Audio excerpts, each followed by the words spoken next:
Seth, admittedly, I'm not the biggest NFL draft guy in the whole wide world, so you're gonna have to take the lead on this one and get us through this segment. Sure. Well, the Seahawks were kind of limited with their draft picks going into the weekend simply because of the trades that they had made for Sheldon Richardson and Dwayne Brown.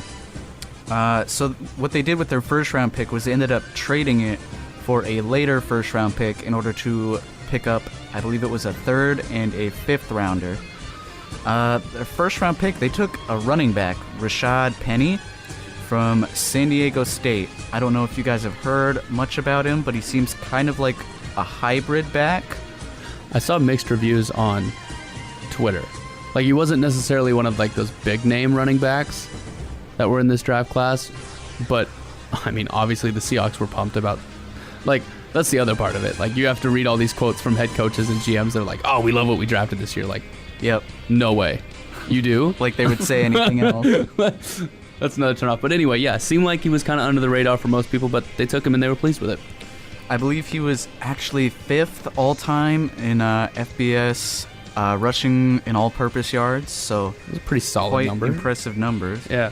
I mean, obviously not playing SEC competition or anything, but impressive nonetheless. Oh, one of those guys. One of those guys, Jackson. Did you hear that? Wow. I was not expecting that. I wasn't either. You went there. Let's not go there. We'll save that for but another you day. did. You did. You went there. You went there. It's too late. We were there. Seth. I am sorry. I should not have taken us there.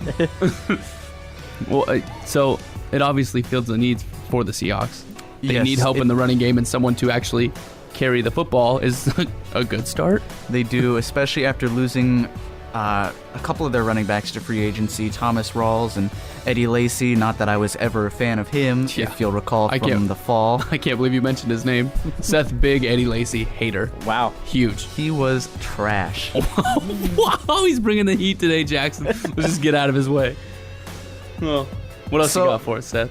After taking running back in the first round, they had to wait till the third round to pick again, where they took Rasheem Green, defensive end, to replace the loss of Michael Bennett and Cliff Averill. Right.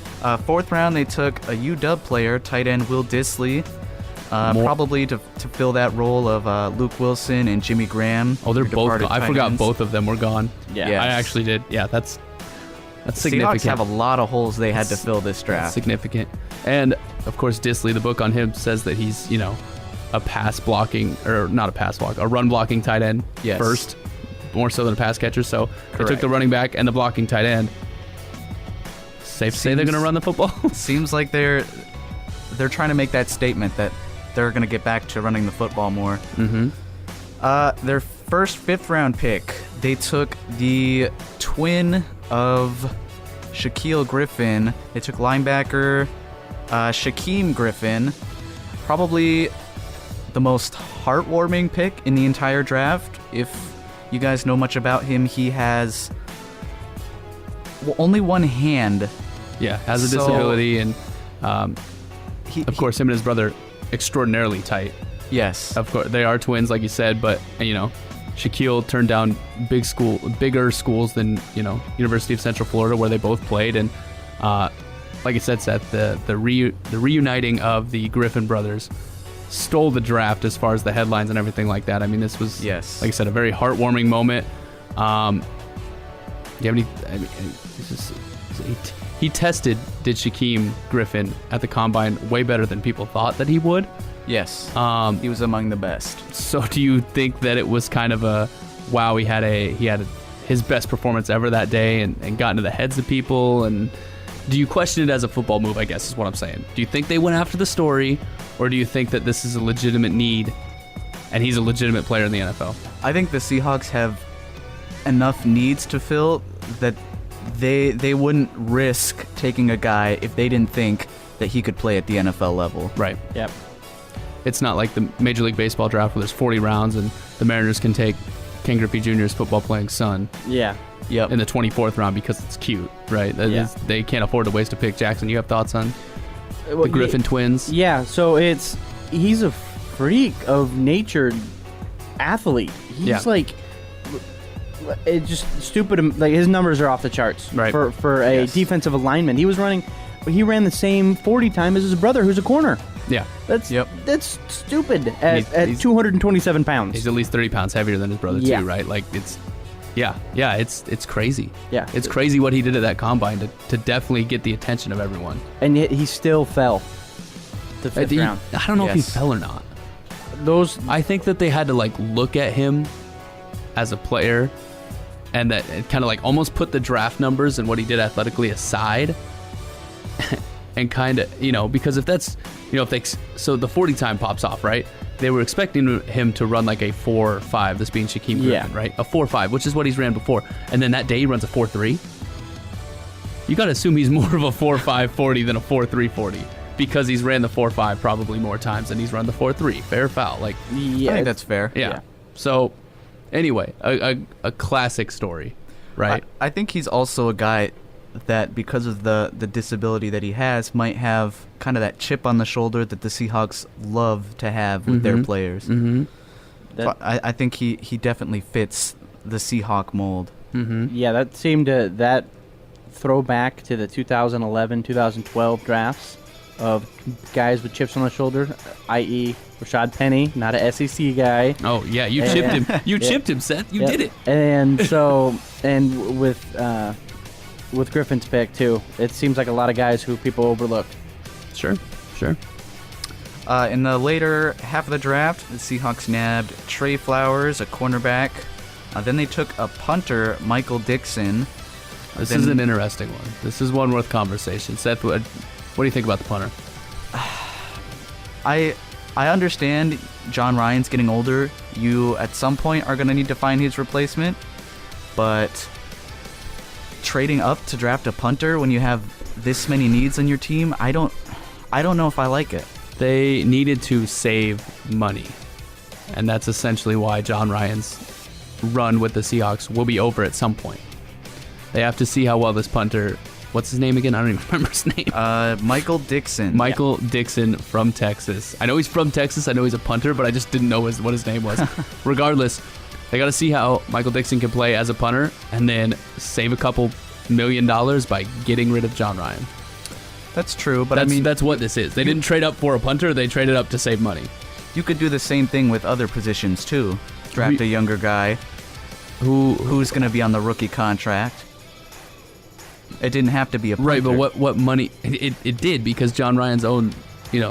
what John Ryan is owed for what he does, not discrediting punters. Punting is like my top 3 favorite things in football. Love a good punt. Gets me excited, right? But if you can find someone who's just as good, right? This guy was the best punter in college football, correct? Yes. I mean, he won that award. Yeah, he won the Ray Guy Award. That's right. So you took the best guy on the board to save a bunch of money on John Ryan, correct? So they had to do it. Seth. If your concern is saving money, I think you could cut John Ryan, and this is going to sound horrible, but I think there's not a significant difference between a good punter and a bad punter. There is a difference, but I don't know that it's such a difference that you couldn't just sign a free agent guy for the veteran minimum and have him take the spot. But this is the best punter. This is the best punter they could have found. Yeah, and I got some numbers here. So Here we go, numbers guy, yeah, Jackson Kahn. Interesting fact: I'm a big Lions fan. So Not that interesting. Yeah. I'm just spouting on you. So Lions picked a punter out of Appalachian State in 2013 at that draft in the 3rd round. So I was losing my mind. This is a team that was 0-16 5 years prior. This is peak horrible Lions. Yeah, this was not quite peak because they didn't lose 0-16 before. But they were bad. They were not. This was good. in the middle of them being really, really bad. Not the Yeah. Seahawks, who were fairly decent right now in the NFL. They're probably not a top tier team. Probably not, but they're middle of the road for sure. Yeah. So This is a bad team taking a punter in the 3rd round. The Michael Dixon, I'm looking at the stats right now, has better stats than the punter that the Lions drafted. He averages 47 yards the last 2 seasons per punt. And the guy that was picked for the Lions was Sam Martin. Sam Martin was averaging 41 and 45 and had less punts. So this guy's more consistent over more punts. Yeah. And that can totally change the game. Do you not believe in field position, Seth? I do. I don't know that it's so valuable that you use one of your draft picks on it. In a normal year, I would be okay with the Seahawks doing it. But It's not just the value. It's the value and saving the money on the punter. That's what it is. at this point in the draft, the Seahawks had not taken a single offensive lineman, and I don't see how you can justify taking a punter before you take a lineman with how bad the Seattle O-line was this last year. Well, that's the thing. They have used picks. They traded a second-round pick, so the second-round pick was Dwayne Brown this year. And who did they drop a first-round pick on? Now, I'm again, like I said, Lions fan, so I'm not sure. They did drop a first-round pick on another lineman, Odiombo, right? Effetti. So, there you go. So they have used picks recently. So if you get into that well too many times, you're going to be stuck in just picking offensive linemen and hoping that they're going to roll out and be a dude, which you need. You might as well shore up those positions that you also need. Let us know in the comment section what you think about what the Seahawks did in this draft. Do you like them taking a punter in the 5th round, or are you like Seth and think that they probably could have found an undrafted free agent to come in here and compete for John Ryan's job? Seth, we got to wrap up this NFL draft Seahawk analysis. You got any final thoughts on their last couple of picks? What else did they take real quick? Their last 3 picks, they took Jamarco Jones, an offensive tackle. Then they took Jacob Martin, a defensive end. And then with their 7th round pick, they took Alex McGough, a quarterback. Magoo? I hope it's Magoo. I think it's Magoo. Mr. Magoo? I hope it's Mr. Magoo. That would be fantastic. So they did get to that offensive line. They got one guy. Yes.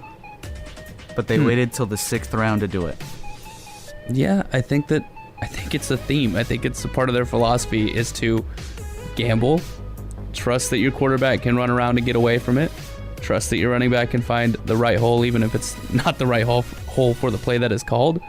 You can save a little bit of cash on maybe having a lesser offensive line and stack up the defense and stack up other places and get by without maybe that being the biggest priority on their list. I think it's obvious that's what their philosophy is. So, Seth, are you overall happy with what the Seahawks did this draft, or are you mad about it?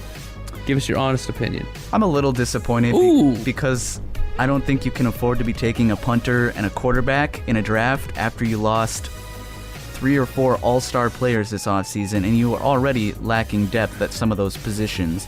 I think you could have used another corner or two, another defensive lineman or two, and another offensive lineman as well. That's probably fair. That's probably fair. So, again, let us know what you think in the comment section on the Half Athlete Radio YouTube page. We'd love to know.